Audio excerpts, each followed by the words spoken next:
Ang yabang nga pala ng nakalabang kong Aldous dito. Tumitipi-tipi pa nga talaga. Yun o. Nga pala si Smash Smash. Mahilig mga smash ng kalaban. Babarag na yung lalamunan ko kakabase over Bale, update nga pala. Top 1 na nga pala tayo, kaso sa barangay pa lang. You know, nanonood ka lang, na-update ka pa. Hindi ka tulad ng kausap mo, hindi nag-a-update. Aray ko po.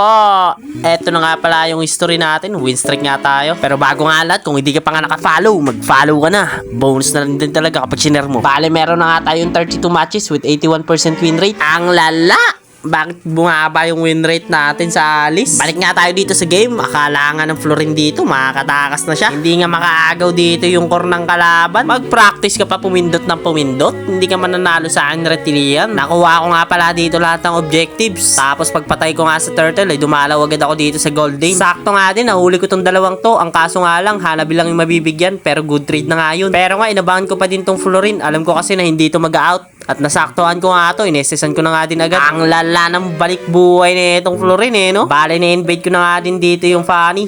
Para na nga wala na din siya makuhang buff. Ang kaso nga lang, nakuha dito na si Lena. Kung nakikita nyo nga, kuha niya. Tignan nyo nga dito kung gaano kakunat yung Alice ko. Tinatayo-tayuan ko na nga lang sila. Bale, yung build ko mga pala kay Alice ay depende sa kalaban. Basta i-build nyo lang talaga yung Oracle. Tapos yung Queen Wings.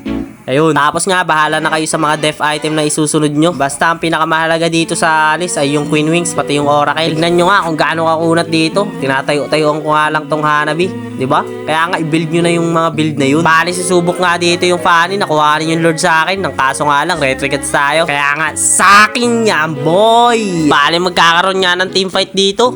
At tignan nga natin kung sino yung mananalo sa laban na to. Makakaset niya ako dito ng 3, tapos sabay out. Nagpapasok-basok na nga lang dito ni Beatrix. Ayun, sabog. Puro sabog talaga. Papasabi ka na lang talaga ng W Beatrix. At mauubos na namin sila dito. At alam nyo na nga ang mangyayari sa laban na to. Kaya nga, ilista mo na yan. At nanalo na naman niya tayo sa digmaan na malalakas lang na kalaban. Yun lang. Bye-bye!